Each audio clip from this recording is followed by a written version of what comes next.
J'ai l'opportunité de conclure la journée de conférence en discutant avec vous d'innovation et d'ouvrir une fenêtre sur une nouvelle technologie qui aura un impact majeur sur comment nous allons suivre notre santé dans le futur. Comme mentionné, je travaille chez BioTwin, qui est une compagnie une compagnie de technologie spécialisée en surveillance de la santé. Le fondateur de la compagnie se nomme Louis-Philippe Noël. C'est un entrepreneur en technologie. Un des éléments qui a mené à la fondation de la compagnie, c'est en fait que Louis-Philippe souffre de fatigue chronique.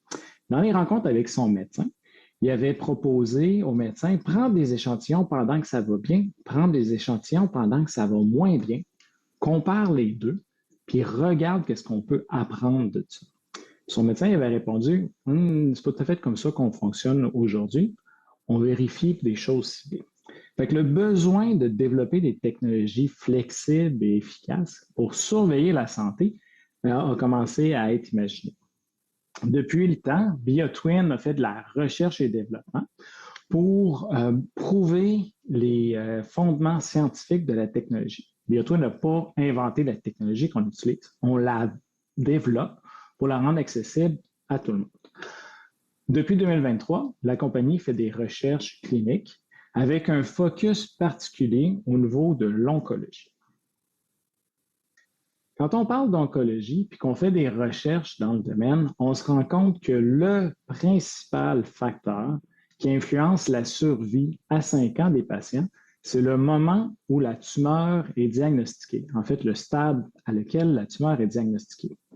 Dans le graphique que vous avez devant vous, vous pouvez voir qu'il y a différentes colonnes. La colonne bleue représente le taux de survie pour les patients où le diagnostic s'est fait en stade 1.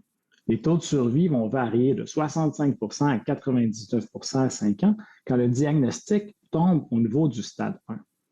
En comparaison, la colonne rouge montre le taux de survie pour le diagnostic qui est tombé à stade 4 pour les patients. Et là, les taux de survie tombent drastiquement de 3 à 4 jusqu'à 40 pour le cancer de la prostate. Donc, il est clair que le dépistage précoce est un des éléments qui permet et assure la survie à long terme.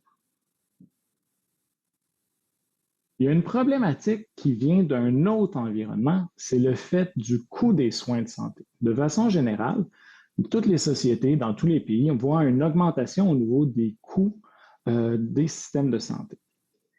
Les experts dans le domaine proposent de s'attaquer à un sous-groupe de soins qui qualifie des soins de faible valeur, low value care. Donc, qu'est-ce qui rentre là-dedans? C'est l'utilisation des ressources médicales, que ce soit des ressources humaines, les médecins et le personnel, ou les ressources de laboratoire pour faire des tests, pour donner des résultats qui ont peu de valeur pour le choix thérapeutique, pour le patient ou pour le plan de traitement qui est dessiné par le médecin. Donc, le surdépistage, le diagnostic erroné, les faux positifs font partie de cette catégorie-là. Il y a aussi la détection tardive. La détection tardive, c'est intéressant de la voir là parce que, dans le fond, quand la détection d'une maladie arrive tard dans l'évolution, c'est beaucoup plus cher de la traiter, ça apporte moins d'avantages pour les patients. C'est aussi intéressant de voir que le spectre est très large dans les soins de faible valeur. Donc, il faut s'assurer qu'on offre du diagnostic précoce. Il faut s'assurer qu'on contrôle les coûts pour la société. Donc, on se retrouve à devoir balancer différents impératifs. L'idéal, ça serait de bien connaître l'évolution de la santé des personnes en continu.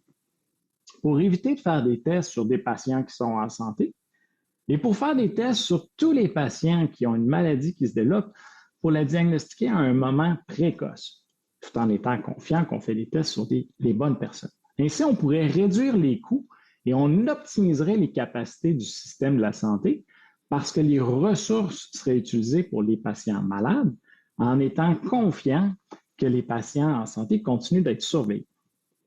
Donc, c'est là que l'idée a germé et qu'on passe de l'idée pour aller dans l'action, dans l'innovation.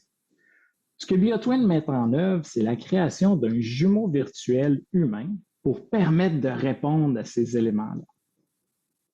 Le jumeau, dans l'industrie, existe déjà depuis plusieurs années. Ça fait plus de 50 ans que la NASA est devenue un exemple avec la mission Apollo 13, alors qu'il y avait une copie de la navette sur Terre qui ont pu aider les astronautes en difficulté qui étaient dans l'espace pour les ramener sains et saufs sur Terre. Depuis une vingtaine d'années, les jumeaux sont devenus virtuels dans les industries. L'automobile, l'aviation, la production d'énergie, les éoliennes, les barrages électriques ont tous leurs jumeaux virtuels pour être capables de suivre l'état de la situation, pour suivre les capacités, pour suivre la performance des installations. Donc, on utilise le jumeau pour préparer la maintenance, pour projeter dans le futur, pour visualiser les changements qu'on veut faire. Pour créer un jumeau virtuel, ça prend 3 éléments. Ça prend une entité physique, ça prend une représentation virtuelle, mais ça prend des données qui lient les deux et des données qu'on va collecter en continu pour être capable de suivre l'entité physique au fur et à mesure qu'elle évolue. Ce qu'on est en train de faire avec le jumeau virtuel humain, c'est d'appliquer ces concepts-là à la santé. Donc, vraiment, on est ancré dans la médecine de précision qui vise à offrir des soins, à adapter les soins à la personne en considérant l'état de cette personne-là unique, sa réalité à elle. Donc, ce qu'on propose avec le jumeau virtuel, c'est d'englober, d'être complémentaire à ce qui se fait avec les professionnels de la santé, avec les tests, par la surveillance de la santé. Pour réussir, pour être efficace dans la surveillance de la santé, il y a plusieurs éléments qui doivent être mis en place. Il faut que les outils qui sont développés soient personnalisés, uniques à la personne pour refléter sa réalité. Il faut qu'ils soient préventifs, permettent de gérer les risques, de les considérer dans l'équation pour fournir les informations nécessaires aux professionnels de la santé et aux patients. Il faut qu'on soit prédictif, donc permettre de se donner des données de maintenant pour prédire le futur. Mon P préféré, participatif. Il faut que les patients soient inclus et impliqués dans le processus de décision, puis qu'ils fassent part vraiment du suivi au niveau de la santé. Il faut que ce soit pertinent, basé sur des données scientifiques. Il faut que ça permette aussi à plusieurs professionnels d'interagir avec le patient au bon moment au cours de sa vie, selon les besoins de ce patient-là. Donc, que l'information soit valable pour plusieurs types de personnes.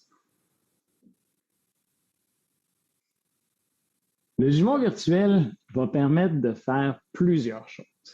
En premier, ce qu'on doit construire, c'est une vue complète de la personne, donc une vue 360 qui va pouvoir représenter tout ce qu'un humain est dans sa complexité, mais il est capable de le rendre et de le suivre.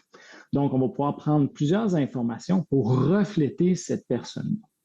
Quand on va construire la personne, ça va nous permettre tout de suite d'aller dans des services de prévention, de détection précoce, de suivi à distance.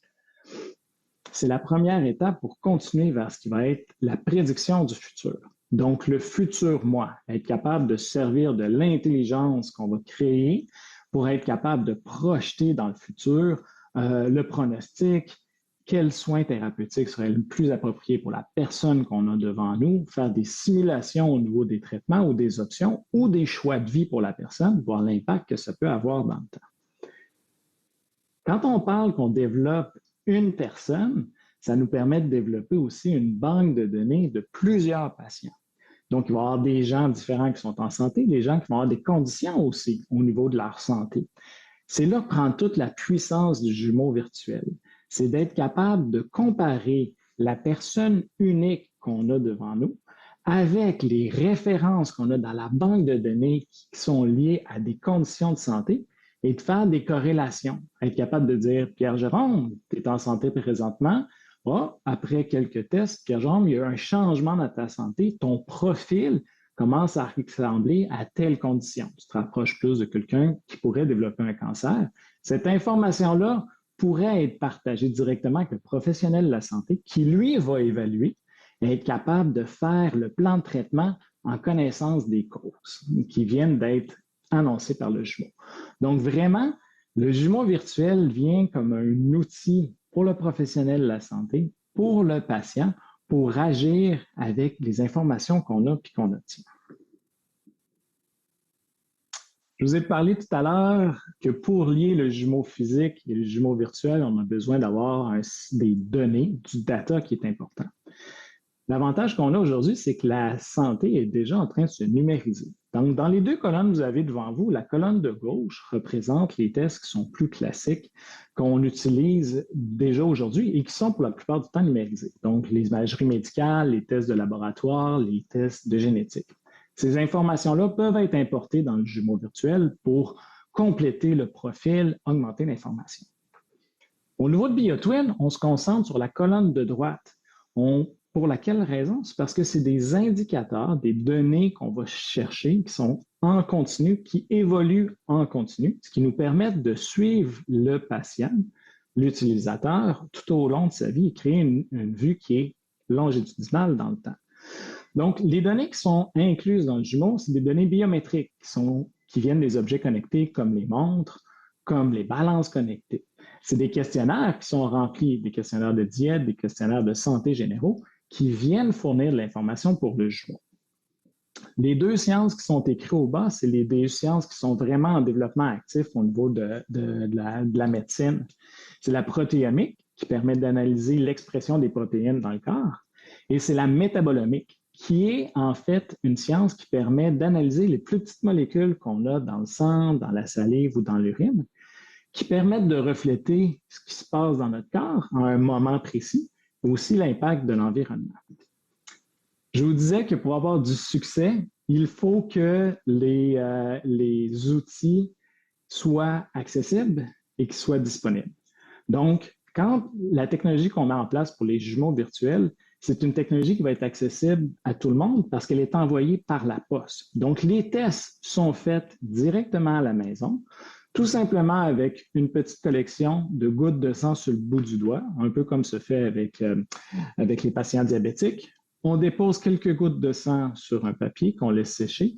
Le tout est retourné par la poste. Donc, vous comprenez l'avantage de pouvoir faire des suivis en continu directement à la maison, sans supervision de médecin, sans avoir à se déplacer dans un hôpital pour faire des prises de sang. Ça, c'est le côté accessible qu'on développe et qu'on rend disponible. Deuxième élément dans l'accessibilité, c'est le coût. Il est très important que le coût soit accessible. Les technologies comme l'imagerie médicale ou les tests génétiques peuvent coûter plusieurs centaines de dollars à faire par test, voire des milliers. La technologie qu'on met en place avec la métabolomique est à quelques dollars par test, rendant la technologie accessible pour faire de la surveillance sur le long cours. Un des éléments maintenant qui arrive, on a des dizaines de milliers de marqueurs, de biomarqueurs qui sont dans le jumeau virtuel, qui viennent de l'analyse génétique, des tests de laboratoire, de la métabolite. Donc, tous ces points sont intégrés à chaque échantillon pour faire un jumeau. Donc, il faut trouver une façon d'analyser et de représenter ces éléments-là pour faire du sens. C'est là où l'intelligence artificielle vient en support et offre quelque chose qui n'était pas offert il y a quelques années. Pour vous présenter comment on organise les points, les différents points, je propose une analogie avec une forêt. Donc, l'idée, c'est qu'on met tous les dizaines de milliers de points qu'on connecte, même des centaines de milliers de points qu'on connecte par échantillon. Et là, on prend une vue aérienne de tous ces points-là et on crée un profil. Un profil, ça devient quoi? C'est un peu comme une image. Comme si on était en avion, en train de survoler une forêt et qu'on prenait la photo de ce qui est en dessous de nous. Avec un profil, on peut trouver de l'information déjà. Tout comme dans l'image que vous voyez présentement, on peut comprendre que c'est une forêt, donc probablement située au sud du Québec, au sud de l'Ontario. On est en automne. Donc, déjà, avec un survol, on a de l'information, même si on n'essaie pas de connaître tous les arbres qui sont en dessous de nous. Quand on retourne vers le jumeau virtuel, c'est ce qu'on va faire. On va monter d'un profil. Et on sait que l'humain, le profil va changer selon les conditions, selon le temps. Donc, on va construire une vue complète des différentes vues de la forêt, des différents profils de la personne pour être capable de comprendre qui est cette personne-là. L'image que je vous ai donnée pour les conditions est la même. Une fois qu'on va construire, au fur et à mesure qu'on construit les profils de conditions de santé, on peut évaluer et comparer pour être capable justement de faire des suggestions, de fournir un outil pour les patients, pour les professionnels, pour prendre des décisions en lien avec l'information qui leur est livrée.